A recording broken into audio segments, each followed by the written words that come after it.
Here's a framework I've used to plan my next 5 years to live a life on my terms. You could steal this framework for me. It's a 4-piece framework. You could use it in business. You could use it in your job to solve really any problem. The first step is to stabilize or assess. What is the problem you want to change? And you could break it down in your life from professional, relationships, resources, or health. Within those 4 areas, you could ask yourself, what is something in the next 5 years that I want to improve upon? What are problems I want to get rid of? And you can also ask yourself the flip side, that if I don't make this change, what will it cost me? If I don't lose the weight I've always wanted to lose, what will it cost me? If I don't start my business, what will that cost me? And once you start to assess that, you start to get a plan. You can start to stabilize, like, okay, now this is the problem I want to focus on, because then you can look at what are the current actions, habits, decisions, skills, beliefs that you need to let go of, or what skills need to be built upon. So do you have habits where you eat out every day and that's contributing to your weight? Do you make poor decisions about not going to the gym and going out every weekend? Or do you lack the skills or beliefs necessary to start your business and you need to work on those things? So what habits need to go? What current actions are not serving the problem you want to change in the next 5 years? And what needs to be built upon? Maybe you already have great discipline, it's just not focused. Maybe you already go to bed on time and you eat the right foods, but you just haven't started your business, so it's not focused. So what you want to do within stabilization is you want to assess the current problem, assess your current actions, whether they are serving or hurting you, and then find one thing today. Find one thing to build momentum upon, whether that's signing up for the gym, whether that's putting in job applications.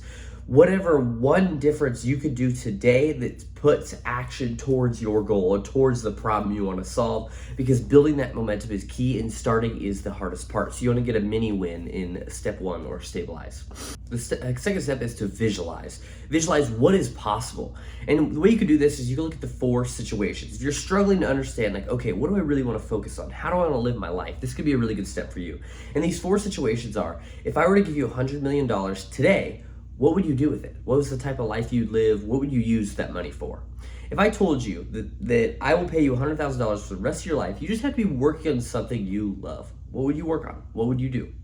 The third situation is, if you had 3 years left to live, what would you do at that time? The fourth and final situation is that if you were at your 100th birthday and everybody was talking about all the legacy you've built and all the amazing things you've done, what are some of the things you want to be hearing? So if you look at those 4 situations, it'll help you decide, okay, what do I want to focus on? How do I want to live my life? Maybe it's you have 3 years left and you're focused on family for these next 5 years. Maybe you're focused on the legacy of building a business and just making the most out of your life. Maybe you're focused on making money and living a life and achieving financial freedom. Whatever it looks like, those 4 situations could really serve helping you create a visualization and then helping you in the next 2 steps. But before you get to those, you want to ask yourself, what does amazing look like in the next year, in the next 10 years? If you expand your time horizon, it makes it easier to make decisions that are in line with that.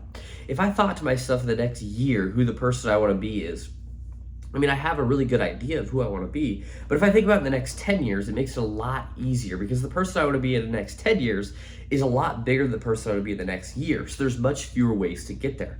So the person I want to be in 10 years takes a certain amount of action, a certain amount of habits, and I want to meet that person because that person is going to be so much better than me today. So you want to ask yourself what's possible when you think about the next 10 years, because you might be undercutting yourself, and really ask yourself, what does amazing look like in those 4 years, the professional, relationships, resources, and health. The third step in the framework is to strategize. This is where we start to get in the nitty-gritty of what's possible and how to achieve it. The first thing you would ask yourself within strategy, what are the skills and beliefs that you may be lacking to do this? Maybe you lack the soft skill of discipline, so you can't lose weight. Or maybe you have the belief that you cannot lose 30 pounds in a year or whatever, or you don't have the hard skills of understanding how to train and how to lift. So you have to ask yourself, what do you need to acquire your visualization you just created? And how do you achieve solving the problems that you created and understood in the first step? When you ask yourself the skills, beliefs, so skills, there's soft skills, there's hard skills, and with beliefs. I believe with those 3 things, you could solve basically anything. So you want to look at yourself, what are the soft skills? Accountability, discipline, stuff like that. What are the hard skills? Starting a business, marketing, sales, whatever.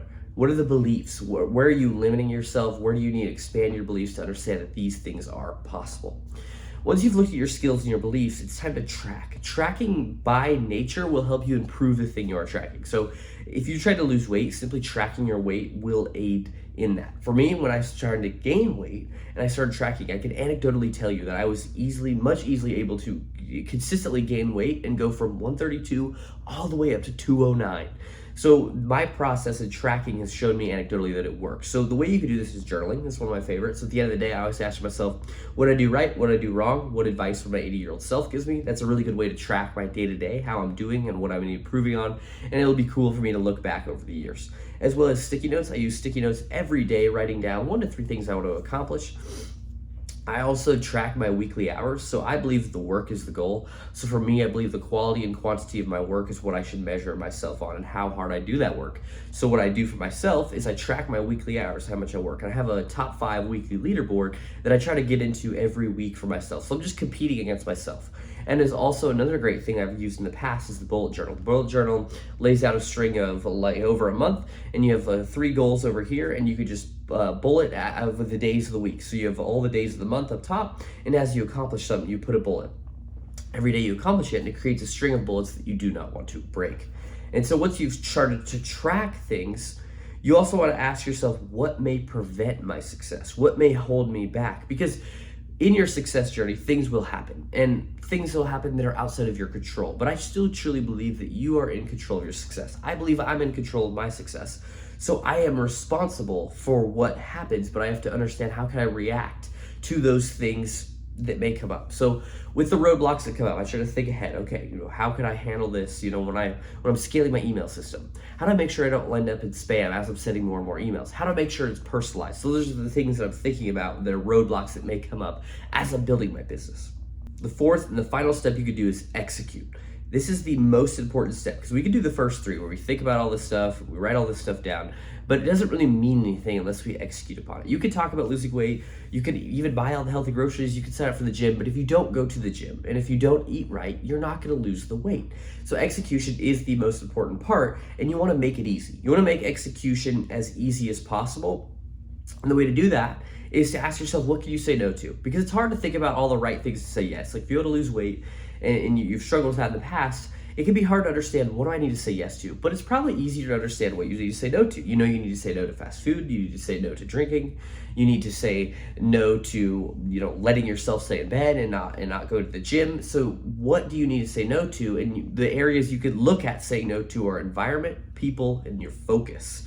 So what in your environment needs to go to make it easier to be successful? So for me, I do all my work here, and I basically have nothing other than my work materials. Yes, I have my Xbox on my desk, but that is about the only thing that I have that is a distraction in this room.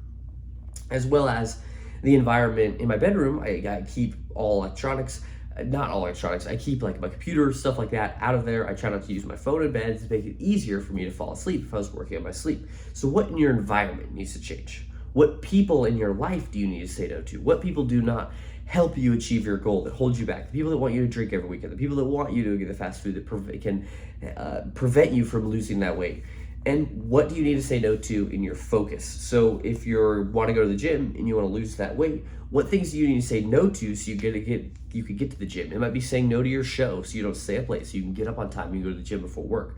Maybe it's saying no to after work, going to get drinks with the boys, whatever, so you can get to the gym. Make it easy. And the way that you make it easy is saying no. And another great thing with an execution is that you only lose if you quit. If you could just continue to keep going to the gym, if you could just continue to keep trying at your business, as long as you could continue trying to make progress, the only way you lose is if you quit, if you stop doing that. And that's what I always tell myself as I'm building this business. I always tell myself I can only lose if I quit, and it's how long I can endure. It's not how smart I am, it's not how many wins I get, it's how long I can endure.